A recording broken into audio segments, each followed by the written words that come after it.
I refused to shave my head for a friend's relative, so he waited until I passed out drunk at a party and did it himself, and now his family is begging me to drop the charges. For context, a close friend of mine, we'll call him Gary, has a relative who contracted cancer. I, mid-20s male, was sympathetic and even contributed $100 to a donation pool for their treatment. But Gary came to me one day and took his hat off to reveal a freshly shaven head. He told me that everyone in his family were doing it in support of his relative, and so were a lot of our mutual friends. Then he asked that I get on the bandwagon. I told him I didn't want to shave my head because I like my hair. My hair is black, regularly combed and well styled. He said I could just get a wig or something and had actually brought his shaver kit. He was unboxing it when I told him this was not happening. I don't even really know his relative that he's doing this for. So I'm not doing it, end of discussion. He called me a jerk and left pretty angrily. We didn't speak for a week. Then last Saturday I got invited to a party at another close friend's house. There I found out that Gary had tried the same thing on several other friends, and only a couple of them actually did shave their heads. Gary wasn't at the party, so I had a blast hanging out, playing video games and listening to rock music, but I had way too much to drink and couldn't drive home, so they said I could just sleep upstairs.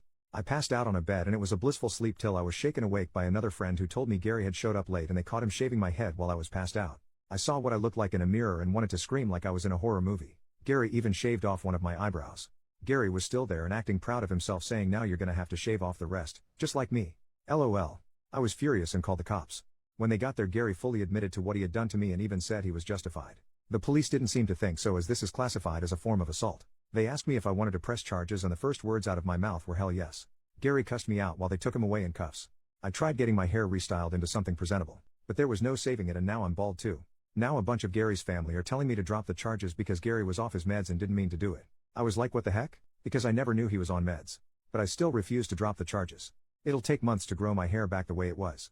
But all of the calls and messages from Gary's relatives are starting to get to me. Just about everyone else in our friend group has cut Gary out though and say that I'm doing the right thing by not dropping the charges. So now I'm divided. Am I actually wrong for pressing charges on a former friend for shaving my head in my sleep? I'm pissed. Edit. I want to make something clear here. So many people have said things like, dude, it's just hair. But would they all be saying that if I wasn't a man? What if I was some girl that had hair that took years to grow? Would they be saying the same thing? Sure, hair grows back, but it takes time. If it was something that grew back fast, people would be less inclined to care. But it's not fast. It takes months. And for some who had long hair, years. That's a lot of time wasted growing. And I don't plan on pushing for Gary to go to prison, but I don't plan to drop the charges either. His family already bailed him out. And while I didn't know he was on meds, I knew he had quite the temper, and even an entitled attitude at times. One example being a lunch where he wanted us all to combine the check and split it evenly. He got the most expensive thing on the menu. I got a cheeseburger. When we all said no, Gary went off on us for not being good friends. He's always been a jerk when he doesn't get his way, and I've only known him for like 3 years. This incident was the last straw for not just me, but a lot of other mutual friends. As for the charges, I don't want to send Gary to prison, but I would like him to get some therapy and community service. With the way Gary has acted around me in the past, and what he did to me, I actually wonder how long before he got more violent. I've seen and heard of him getting in fights for less.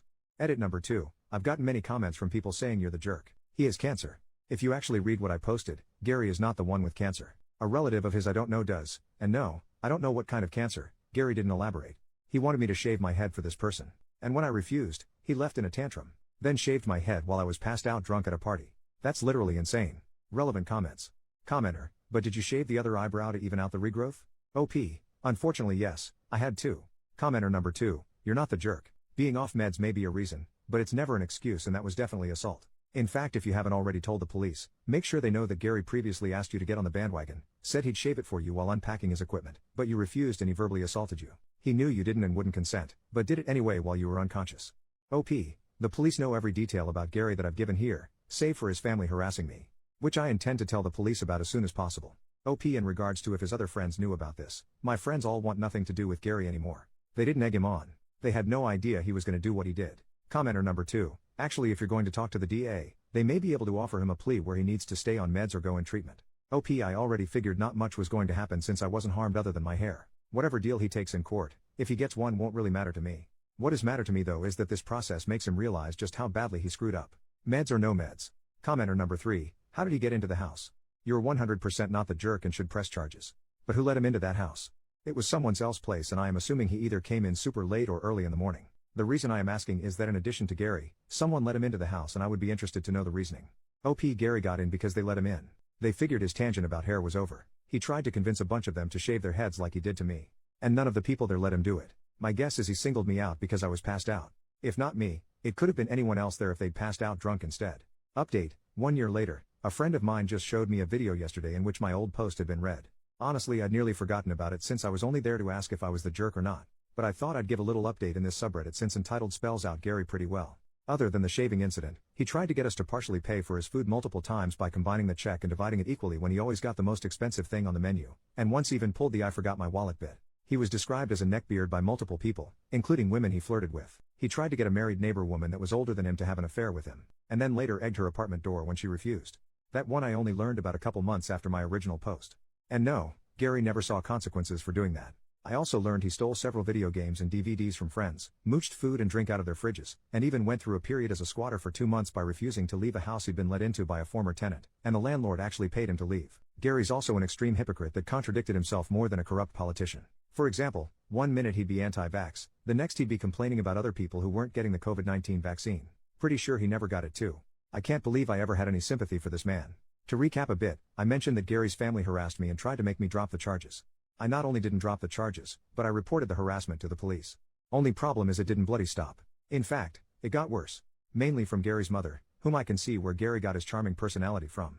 She showed up to my apartment a couple of weeks after the shaving incident to scream at me that I knew nothing about what they were going through. And a little hair wasn't a big deal. I told her my hair was a big deal to me. And what Gary did was inexcusable. Well, that earned me a slap on the face, followed by a swift kick to the nuts, followed by a few more kicks to my body after I went down. It was all recorded by a camera that I had watching the front door. Landlord wouldn't let me put in a Ring doorbell cam. One of my neighbors saw her, and screamed at her that they'd be calling police.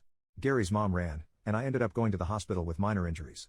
Mostly just bruises, a black eye, and a sore groin. Also, the injury report was nice to have. Gary's mother got arrested, and I filed a lawsuit against her for attacking me. I saw her in court twice for both her assault on me, and the lawsuit I filed for her assault. This woman had taken several self-defense classes over the years, so she knew how to fight. That had the judge consider her a trained individual, and she was sentenced to 6 months in jail, given 2 years probation, and ordered to pay my medical bills. She actually cried to the judge about the money, but he wasn't having it. It took some time to see her in court again for my lawsuit against her as she was out of jail by then. I was awarded $10,000 for the harassment, emotional damages, and lost work hours, and she had to pay all court and lawyer fees. Which she cried about again because she didn't want to pay anything to the man who'd ruined her and her son's lives. But she had the money for both court cases, because she had no problem paying. But around that time, I heard Gary's relative with cancer passed away. I don't know any details, just that they passed on. I admit that was sad, but I never knew this person. But Gary made their condition his hill to die on when he tried to make an example out of me. Gary got some probation and community service for what he did to my hair. And he cut contact with our entire friend group and eventually moved away. Where to? I don't know. I don't care either. As for my hair, well, it grew back just fine. Took nearly half a year to get it back how it was.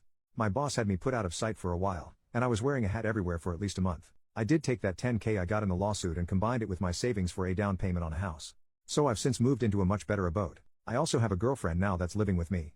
It was a bit soon for her to move in, but there were extenuating circumstances. We're making it work though, and I'm happy. More relevant comments. Commenter, here's the thing, as a man, you are reluctant to fight back against a woman, but she's no lady either. Don't ever just let someone slap and kick you because you refuse to fight back. Also, did the mother shave her head? OP. No. She didn't shave her head. Unless she had a wig on, which I doubt. I don't know how many people in Gary's family did shave their heads because his mother was one of his only relatives I saw in person since the shaving incident. Otherwise all the harassment was online and over the phone. And yes, I was reluctant to strike back, but that old woman was faster than she looked. And that shooting pain from being kicked in the nuts is something I never want to feel again.